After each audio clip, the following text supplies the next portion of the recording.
Mercredi 2 septembre, frères et sœurs, chers amis, je suis heureux de vous retrouver pour notre méditation du soir. Nous continuons notre chemin à travers l'évangile, ou le long de l'évangile selon saint Luc plutôt.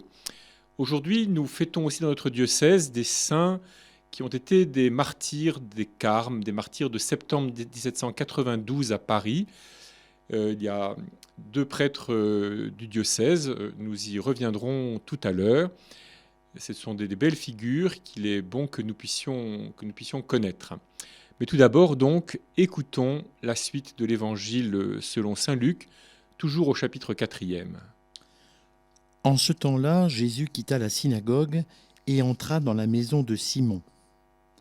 Or, la belle-mère de Simon était oppressée par une forte fièvre, et on demanda à Jésus de faire quelque chose pour elle. Il se pencha sur elle, menaça la fièvre, et la fièvre la quitta. À l'instant même, la femme se leva et elle les servait. Au coucher du soleil, tous ceux qui avaient des malades atteints de diverses infirmités les lui amenèrent. Et Jésus, imposant les mains à chacun d'eux, les guérissait.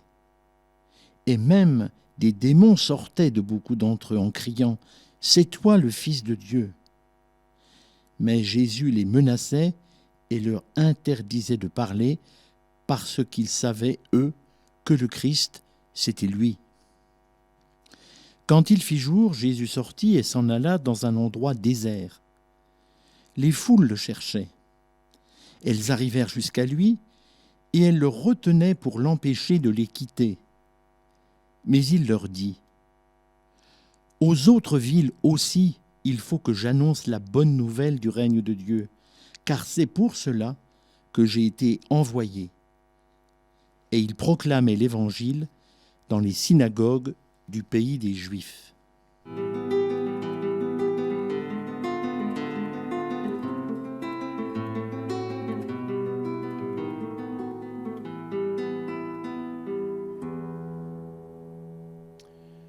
Jésus donc poursuit son ministère, pourrait-on dire, dans cette bonne ville de Capharnaüm, encore une fois une petite ville, des bords du lac de Tibériade ou de Galilée, une ville donc de pêcheurs, mais aussi d'artisans et de commerçants.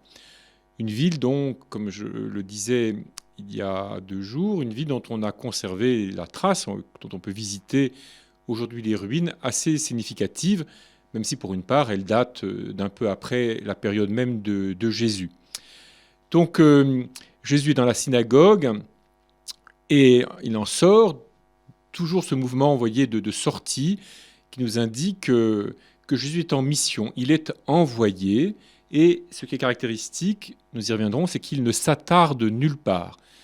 Voilà. Et donc il entre dans la maison de Simon, et on lui parle tout de suite de la belle-mère de Simon. Il y a quelque chose de très simple, de très humain dans ce petit récit de saint Luc. Quelqu'un est malade, une belle-mère, donc une mère de famille, et on souhaite sa guérison. Et puisqu'il y a ce personnage étonnant, à la parole puissante, eh bien on lui en parle. Et vous l'avez entendu, donc Jésus va menacer la fièvre, comme on va l'entendre un jour menacer la tempête, et comme on entend surtout menacer les démons. Et la fièvre va quitter cette femme. Alors évidemment, ça nous fait un peu rêver. Nous aimerions tous pouvoir, comme ça, par la force de notre parole, éliminer les maladies, comme nous aimerions bien guérir tous les malades et les paralytiques, comme saint Luc le décrit pour la soirée à Capharnaüm. Et nous aimerions bien parfois que notre parole suffise pour chasser des démons. En tout cas, ce qui nous est montré, c'est que Jésus vient pour rétablir l'humanité dans une certaine possession d'elle-même. La belle-mère de Simon est rendue capable de remplir son rôle de maîtresse de maison. Donc elle va pouvoir servir les hommes. Alors peut-être qu'on peut trouver là la trace, on trouve là certainement la trace d'une société que l'on peut trouver un peu centrée sur les hommes, puisque ce sont les hommes qui sont à table et les femmes qui servent. Mais en tout cas, ce qui est important surtout, c'est que Jésus vient pour nous délivrer, nous débarrasser de ce qui nous empêche, chacun, de remplir notre rôle, notre tâche humaine. C'est, disons, le minimum, c'est la base. Voilà. Et il est important, je crois, de garder cela en tête. Jésus ne vient pas pour tout révolutionner, il ne vient pas pour tout bouleverser, ou plutôt, il va tout bouleverser, nous le verrons, mais non pas en détruisant les cadres ordinaires de la vie humaine, plutôt en les rétablissant et en nous permettant, à chacun d'y jouer pleinement son rôle. Donc la libération qu'apporte Jésus ne consiste pas à faire de nous des rentiers, de faire de nous des assistés, mais à nous permettre de remplir notre rôle d'homme ou de femme là où nous sommes. Et si nous réfléchissons un peu, peut-être en spiritualisant, mais ce n'est pas simplement une vue de l'esprit, nous voyons bien que Jésus nous débarrasse de bien des démons. Il nous débarrasse, si nous nous laissons vraiment habiter par sa parole, il nous débarrasse de beaucoup de démons, de la jalousie, de l'envie, de la colère, etc. Peut-être que tel ou tel d'entre nous se trouve un peu rongé par telle colère, un peu habité par telle envie, par telle jalousie, par telle peur, par telle... Peut-être certains d'entre nous souffrent-ils aussi de dépression, c'est encore autre chose. Mais si nous réfléchissons, nous nous rendons compte que notre écoute de la parole de Dieu, de la parole de Jésus, depuis que nous sommes enfants, ou en tout cas depuis que nous nous intéressons à Jésus, que nous laissons Jésus s'intéresser à nous, eh bien en fait nous a débarrassés de plein de petits cailloux qui auraient pu encombrer notre vie définitivement. Et il nous faut continuer ce travail, accepter que Jésus vienne nous débarrasser de bien d'autres fardeaux, de bien d'autres cailloux ou pierres qui encombrent notre vie intérieure. Le soir, donc, on amène à Jésus toutes sortes de malades, de paralytiques et des démons. Et vous avez entendu, ne laisse pas les démons dire qui il est, ou plutôt les démons le disent, mais il les fait taire. Car affirmer que Jésus est fils de Dieu, ce n'est pas simplement une affirmation qu'on peut clamer comme cela, comme on proclame que Napoléon est le fils de sa mère, ou comme on proclame que la guerre de 14 a commencé en 1914. Dire que Jésus est le Fils de Dieu, c'est une confession de foi. Ça doit engager tout notre être. C'est une manière nouvelle de nous laisser regarder par Dieu et de regarder et Dieu et le monde et la réalité. C'est accepter que Dieu soit venu, Dieu le Créateur, Dieu avec tout ce que l'on peut mettre de plus fort derrière ce nom, derrière ce mot, derrière ce nom, que Dieu est venu partager notre condition. Et donc ne peuvent le faire que ceux qui se laissent transformer intérieurement. On ne peut pas le dire de l'extérieur seulement, comme le font les démons. Le dernier point qui est à méditer, il me semble, dans ce petit récit, dans cette péricope, ce qui est découpé donc dans l'Évangile, c'est ce que Jésus répond quand on lui demande de continuer toutes ses guérisons à Capharnaüm. Il est venu pour toutes les villes et tous les villages. Il n'est pas venu que pour un lieu, que pour quelques-uns. Il est venu pour tous et il doit poursuivre sa route. Mais cela veut donc dire que le bénéfice très grand de sa présence, le fait qu'il guérisse de la fièvre, de toutes sortes de maladies, qu'il guérisse les paralytiques, qu'il chasse les démons, ce bénéfice n'est pas forcément le plus important de ce qu'il est venu apporter. C'est un signe de ce que lui vient apporter, mais ce n'est pas forcément le plus capital, le plus précieux de ce qu'il a à donner. Et ce qu'il a à donner n'a de sens que s'il peut le donner à tous, que s'il peut aller à la rencontre de ceux qui sont encore éloignés, encore au loin, de ceux qui n'ont pas encore entendu cette bonne nouvelle. Vous voyez, frères et sœurs, que nous comprenons alors que nous avons, nous, comme disciples de Jésus, comme membres de son corps, à prolonger ce travail, à prolonger cette œuvre. Nous n'avons pas à garder ce que Jésus nous donne pour nous-mêmes, mais à désirer le partager à d'autres et le faire goûter à d'autres, qui peut-être le ressentiront avec plus de force, en ressentiront le bienfait avec plus de force que nous. Prenons le temps de méditer cela, que contemplons Jésus dont la présence est tellement bienfaisante, et peut-être demandons-lui la grâce, demandons à l'Esprit Saint la grâce de nous placé devant Jésus de telle façon que sa présence puisse être pleinement bienfaisante pour nous.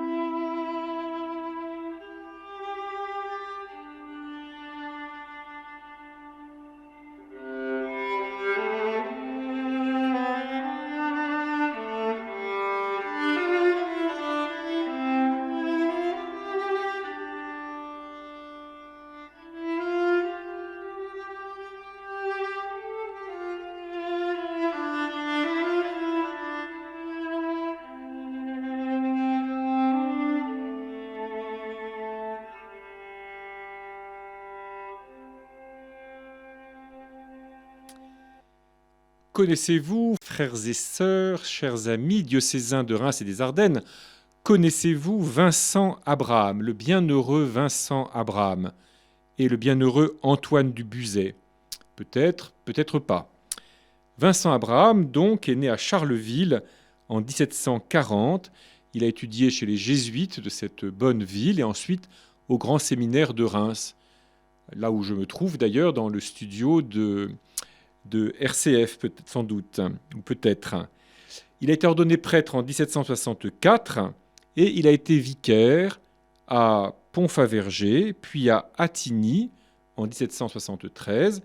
Il a été curé de Setceau en 1780. Voilà des noms bien connus dans notre diocèse. Et sa caractéristique, c'est que au moment de la Révolution, en 1791, il va refuser d'adhérer à la constitution civile du clergé et il va entrer en clandestinité, à Reims d'abord, puis à Paris, continuant à célébrer secrètement, de manière clandestine, donc, la messe et les sacrements. Il a été arrêté le 28 août 1792, enfermé au couvent des Carmes, rue d'Assas à Paris, et il a été massacré le 2 septembre avec beaucoup d'autres. Parmi ces autres, il y a son compagnon Antoine du Buzet, qui est un prêtre originaire du Gers, mais qui a été vicaire général de Reims et qui lui aussi a été tué en haine de la foi au couvent des Carmes à Paris en 1792. C'est un épisode assez terrible de la Révolution. Ces massacres de septembre 92, la population est inquiétée par des rumeurs de guerre, de défaite, et poussée par quelques extrémistes, elle va aller massacrer les gens qui sont dans les prisons, et en particulier donc tous les prêtres et évêques qui sont dans la prison des Carmes, dans le couvent des Carmes, transformé en prison.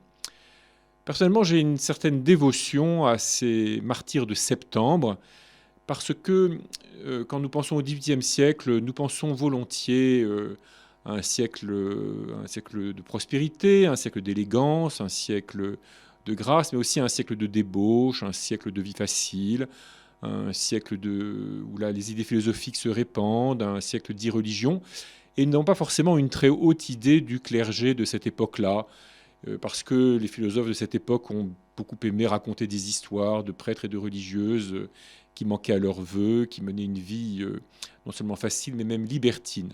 Or, ce qui est frappant, c'est qu'au moment de la Révolution, confronté au grand choix de souscrire à la constitution civile du clergé ou de faire confiance au pape qui disait que cette constitution était contraire à la nature même de l'Église, eh bien, beaucoup de prêtres et beaucoup de religieux et de religieuses, pas tous sans doute, mais beaucoup, ont choisi d'être fidèles.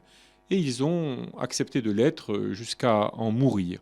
Alors qu'ils voyaient s'effondrer un monde que nous appelons désormais l'Ancien Régime, et qui commençait à être vraiment un monde qui avait très peu de chances à vue humaine de recommencer ou de reprendre, et qui n'a d'ailleurs jamais vraiment recommencé ni repris, parce que l'histoire avance. Il y a donc eu des ressources de fidélité, de foi, tout à fait étonnantes. Non pas d'entêtement, non pas de fanatisme, mais de fidélité et de foi. Parce que ces gens avaient bien compris que ce qui était en jeu, c'était la liberté de notre relation à Dieu. n'est pas simplement le fait d'appartenir à une institution comme l'Église ou à un club de pensée comme l'Église. Ce qui était en jeu dans la constitution civile du clergé, c'est vraiment la liberté de notre lien à chacun avec Dieu, qui n'appartient pas à l'État, quel qu'il soit, de déterminer et d'organiser à sa guise. Le fondement de notre foi, ce n'est pas notre appartenance à une communauté politique, c'est que nous nous appuyons sur la foi reçue des apôtres. Alors, frères et sœurs, demandons nous aussi la grâce de cette liberté, de cette audace de la foi. Hier, avec Saint Six et Saint Sinis, nous avons demandé à être la grâce de la joie de la foi. Demandons la grâce de cette fidélité et toujours de cette audace. Dans des temps où nous sommes bousculés, où tout le monde autour de nous n'est pas chrétien, loin s'en faut, où l'État ne cherche pas à l'être, et il n'a sans doute pas à chercher à l'être d'ailleurs, mais enfin où nos sociétés font des choix qui à bien des titres peuvent nous inquiéter ou même quelquefois nous horrifier. Soyons de ceux qui gardent la flamme de la foi avec fidélité, avec courage, avec espérance, avec confiance, non pas par orgueil, mais pour conserver cette lumière, pour qu'elle puisse servir à beaucoup d'autres. Notre Père, qui es aux cieux, que ton nom soit sanctifié, que ton règne vienne, que ta volonté soit faite sur la terre comme au ciel. Donne-nous aujourd'hui notre pain de ce jour, pardonne-nous nos offenses, comme nous pardonnons aussi à ceux qui nous ont offensés, et ne nous laisse pas entrer en tentation, mais délivre-nous du mal. Tu as voulu, Seigneur, que le bienheureux Vincent Abraham et ses compagnons nous donnent l'exemple de la fidélité jusqu'au martyre. À leur prière, accorde-nous la force de témoigner de toi devant les hommes par Jésus le Christ, notre Seigneur. Le Seigneur soit avec vous et avec votre esprit. Que Dieu Tout-Puissant vous bénisse, le Père, le Fils et le Saint-Esprit. Amen.